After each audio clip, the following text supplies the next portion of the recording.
So my most viewed video on this channel, with a whopping 2.5 million views as of this second, is the 10 best Nintendo Switch games worth playing. If you thought I wasn't gonna do another one of those videos, you're insane. But honestly, I really love free games. I'm now realizing how dumb it is to say that out loud, because who doesn't love free games? I've made 2 of those videos now, so 20 free games on Switch, and believe it or not, after looking into the eShop the last few days, I found another 10. So 30 free games on Switch worth playing. You can buy a Switch and play at least 30 games that are good without having to pay a penny. That's not a bad deal. Alright, so you're probably very excited to find out what 10 games you're gonna be downloading today without having to pull your wallet out, so let me shut up. I'm just gonna say real quick, I don't want to go down to that comment section and see all the comments being like, oh, you forgot Warframe, oh, you forgot Fortnite. I've already talked about those in the other 2 videos, as well as 18 other games. Believe me, after this video today, I've talked about every free game on Switch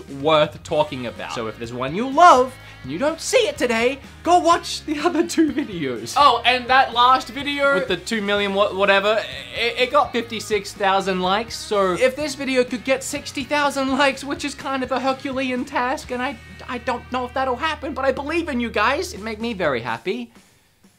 It made me very happy. It made me very okay, let's just start. We're outside. I haven't seen this since February. Yeah, I get it. You watch all of my videos, but the one thing you never get to see? My feet. Stylish, huh? I swear it wasn't windy at all until I started recording. Also, they're comfortable, lightweight, breathable, stretchy, and they're even waterproof. I actually haven't. Whoa! Okay, I need to actually get a slow-mo shot of that. See, my phone is fine. Okay, honestly, Vessi is an incredible footwear company. Via their community fund and their pay what you can model, they help members of the community during this time by funding those in the community who are already working on amazing projects. The great news is that their product is not only quality, but the only shoe you will need, whatever the weather or terrain. A muddy hike, submerged in water, at the gym, or just popping out to the store. I'm even standing in dirt right now. I can slip on my Vessis and know that I'm covered for the day no matter what I'm doing. Plus, their shoes are 100% vegan. So, I mean, now you can eat them, but they are vegan. They don't use any animal products, even in like the glues. But yeah, both Kim and I have a pair of these. They're so comfortable, we can barely even tell we're wearing shoes. And right now, they have an amazing $40 off a pair of these little tree climbers. And you can get your pair, I'm out of breath from running, at vessifootwear.com/BeatEmUps. Cut, my hand hurts. Cut. Ninjala! Hey, that was pretty good. Ninjala is pretty fun, I think. It has heavy Splatoon vibes. If Splatoon was free to play and it had a battle pass, loot crates, and other microtransactions, but I'm not complaining. None of that is intrusive on the Ninjala experience, and I just think we're at the point where all of that stuff is the norm and we're just used to it, especially in these free-to-play games. The gameplay is fast-paced and furious, and also completely confusing. I've never played a game for this long and felt so good at it, like I win almost every time. And yet, I have no idea what I'm doing. In battles, I just button mash anything that comes up on the screen, and I hope for the best. And it seems to work most of the time. It's all about getting points from eliminations or these point balloons, and honestly, I find that other players are too focused on killing each other, so I run around cleaning up all the point balloons for an easy victory. My biggest complaint is that the game gets stale very quickly. It only has one map and one style of playing, not much strategy or variation, so every game feels almost identical. Even when I try and mix it up with different weapons, it all kind of amounts to feeling the same. So even different levels would really help shake this game up. It's been out a while, we could use one more. Other than that, really fun free game. I'm not sure when Fantasy Strike punched its way onto the eShop for free, but honestly, I kind of really like this fighter. Visually, it looks pretty nice, and it controls really smooth. It has 12 unique characters, from a magic paintbrush lady to a freaking panda bear. All of it's free. All the characters are free, and I mean free. Not you start with 2 or 3 and have to pay for more. No, they're all free. This game is It's all free. There's no catch. I'm still waiting for the catch. An interesting concept in this fighter is that the grapple can be countered by just not pressing anything. I mean it. Let go of the controller if someone tries to grapple you and you'll do this like big ultimate devastating counter move. I kind of like it. It really helps limit how much opponents try and spam the grapple move, as if you time it wrong, it can really backfire. If I had paid for this game, I may have complained about how it doesn't really bring much new to the genre, but considering it's free, I really don't have a single bad thing to say about it. Other than the fact that A is Y and B is X for some reason. That made the tutorial confusing. This is a solid, fun fighter I could boot up and play anytime. The main guy isn't Zelda? Then who's Zelda? Okay, you want to continue talking about free games I had no idea were on Switch, no idea when they got there? Turns out they're really actually pretty fun, even though they look like they shouldn't be. This one's called Island Saver, and it surprised the heck out of me. I can't recommend this one enough for any parents out there. Download this game for free and let your kids just run wild. Trust me, you'll see what I mean in a moment. To start, it's legitimately surprisingly fun. You run rampant around an island with a blaster that can suck in trash, water, coins, and more. You use it to clean up the pollution around the island, and as you do, it brings the world back to life, both with flora and fauna. Creatures called BeatEmUps will spawn as you clean up the environment. When you find them, they'll be drained of all color, but then as you restore the island and feed them, they'll grow fat with coins. Like, you know, one of them old piggy banks you'd smash open and get all your pennies out of, except you don't harm them, you just get the coins out, restore color to them, and then you have these cute little freaking creatures running around. You can even add them into your Pokédex style index, which has a nice collect them all addictiveness about it. It became pretty clear to me as I was playing that the game was all about teaching young minds the ins and outs of environmental care, the fundamentals of saving up money and having a working bank account, even down to using your own PIN number at the ATMs. And don't steal my PIN number now that you know mine. I only have like 20 coins left, please don't take them. Even down to the concept of paying taxes. Every 10 coins you collect, a tax robot will appear and take one away. That's a tad too realistic, if you ask me, but it's done in a very cute way. What I love is that the game does a fantastic job at being educational, but in a very fun way. It doesn't cram any of these concepts down your throat. Rather, those concepts actually add to the experience, and at the core of all of it, it's just a cute little game about saving animals. And look at these red pandas, they're so cute! Red panda is legitimately my favorite animal, I'm not kidding. Whenever I go to a zoo and I discover they have red pandas, spend like an hour trying to find them in the trees, they hide up there, you never see them. If you haven't seen a red panda, you think that's cute in the game, Google red panda right now, pause the video and come back. See? How cute! Filming at 2 a.m. doesn't matter if I film middle of the day, 2 a.m. Texas, it's but hot, like 100 degrees outside in the middle of the night. How does that make sense? How do you people live here? I don't get it, I don't get you people. And I'm from Australia. Rogue Company. Y'all may know I recently made a video playing Rogue Company with a bunch of my friends. And we had a really great time. And while that video was sponsored, I'm saying that right now, non-sponsored. I legitimately really love this game. So rather than just playing it in a video, I wanted to also do an actual solid review. Hey buddy, you wanna come here? Aw, but you miss me. Hi Rez. Okay, he runs away immediately when I do that. There he goes, he doesn't like it. Hi-Rez, the publisher of this title, has already done a load of amazing work on the Switch, bringing games like Paladins, Realm Royale, and Smite to the platform. They just have this console figured out. All their games play smooth and are visually impressive. Rogue Company, at a clean, crisp 60 FPS, is no different. It's a 4v4 third-person shooter that plays like a mix between Counter-Strike and games kind of sorta like Overwatch. It currently has 12 characters, with more to come, each with their own passive and active abilities. For example, Lance's passive has her auto reload when she dodge rolls, which is crazy OP in my opinion, and her active gives her a huge speed boost. You have healers, defenders, attackers, and more to mix up your offensive or defensive strats. There are 2 game modes currently, Demolition, which is my favorite game mode. Each round you have 1 life and it's your task to wipe out the other team or set or defuse the bomb. I don't know why I did that. These matches get super intense and have a load of strategy behind them. Or you can just play Strikeout, which is a team lives mode, and wail away with guns and abilities. In between rounds, you use the cash you earn to level up your loadout, and it's just so smooth and fun to play. I sank a ton of hours into this one already, and knowing me and my addictive personality, I'm sure there'll be a lot more hours to come.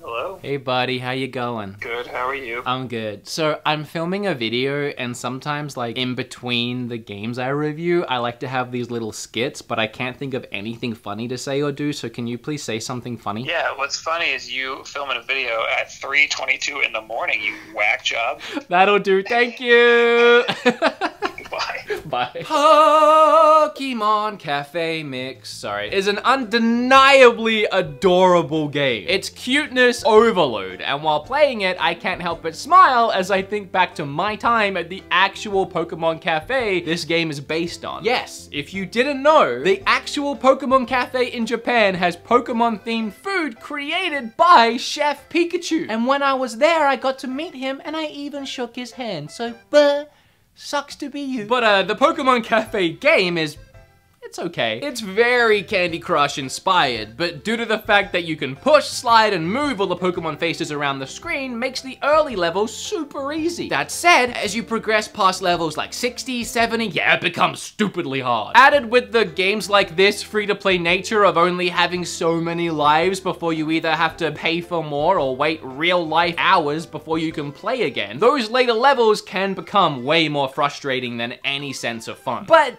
overall, this one is pretty light on its paywall restrictions, with the casual player probably never really even running into any issues at all. I'd say the game is better suited to a younger crowd, as I didn't find it super engaging, but hey, certainly cute. And you can still collect Pokemon, and they wear little chef outfits, and they have like different abilities, and they're so cute. I'm losing so many macho points today. First red pandas, now the cute Pokemon. Let's move on to something less cute and more aggressive and hardcore. Elder Scrolls Blades. With a fantastic port like Skyrim on the Switch, why would anyone want to play a watered down mobile version of the game? Because it's free. In Elder Scrolls Blades, you have a home village, and it's your job to rebuild it back to its former medieval glory. This aspect of the game is honestly pretty fun. You can upgrade things like the stores with your gold to get access to more upgrades. And how do you get gold, you may be asking, if it wasn't apparent to anyone already? By going on missions and dungeon crawls. There's no world exploration in Blades like there would be in Skyrim. Just accepting missions and loading into dungeons, but that's fine, and it works within this concept. While you're out there and you hit a battle, you get locked into a 1v1 hack and slasher battle mode. You can attack by using ZL and ZR. You can also guard and use special attacks using other buttons. It's all about placing your hits from high to low and breaking defenses and that kind of thing. On mobile, you used your finger and you did the big swipes instead. It was kind of more accurate, but I also kind of prefer having actual controls, especially since we're on a console now. Weirdly, they removed motion controls, even though the Switch could do it.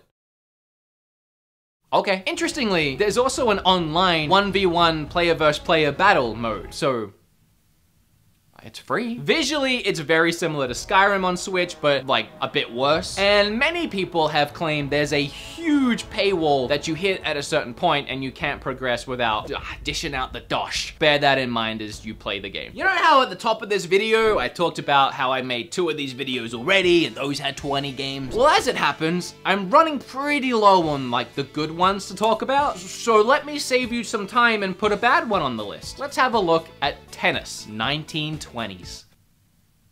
It's bad. Yeah, so it's Tennis on the Switch, and I actually downloaded it a little excited because I thought maybe, you know, well, I assumed I would be using the Joy-Cons to hit the, no, there's none of that. It's just left stick to move and right stick to knock that bad boy back. There might be more to this game, but it's so ugly and bland and bad. With confusing menus and, disturbingly long necks. All their necks are really long. No, thank you. Moving on. Well, this one's pretty straightforward.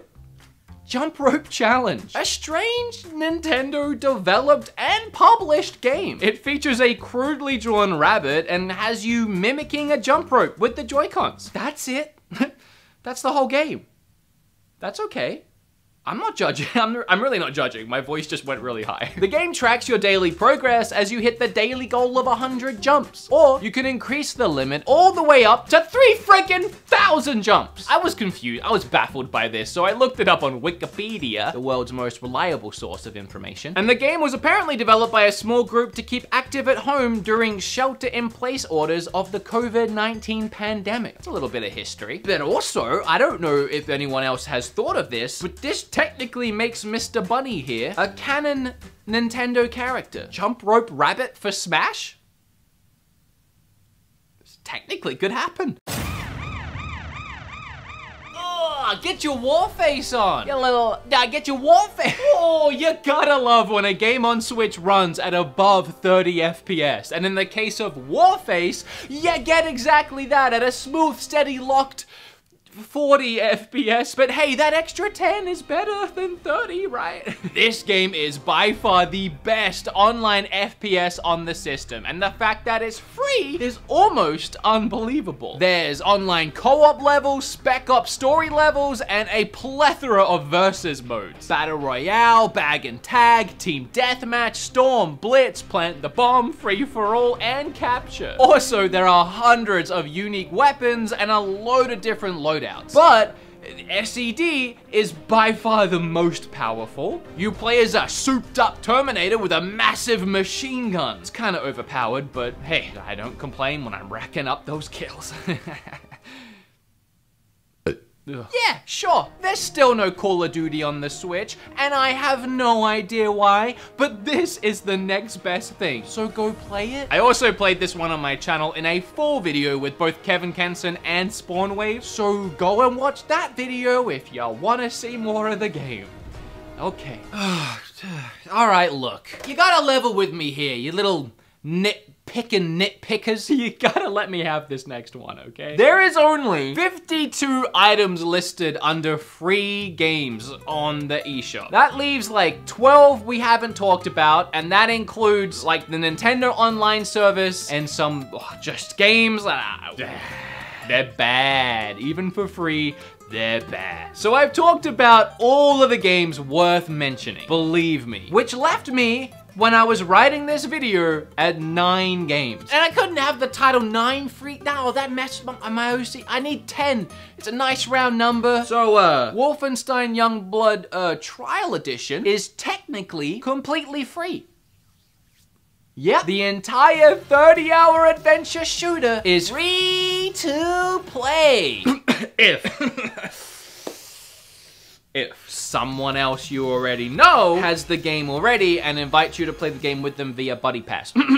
So yeah, you know, you don't need to buy the game to play it, you just need to have a friend who already has the game. It's also listed under the free-to-play section, so assuming you'll let me have this one, Youngblood is a spin-off game to the recent Wolfenstein sequel. And while it can be some fun to play in co-op, I actually don't like this game very much, and I finished it, so. Don't get me wrong, all the fun gameplay the series has become known for is here, and in many ways improved. But there is little to no story, world building, or direction in this spin-off title. You get a little itsy-bitsy cutscene at the start, then it's 25 to 30 hours of linear backtracking through levels and blowing up bad guys until the end of the game where you hit one more itsy-bitsy cutscene and then credits. It's not bad, it's just a game. It's just another game. It's not one you have to play, it's there. And actually, bringing a buddy along via the free pass is the only way I really recommend playing this. I could not imagine struggling through this mess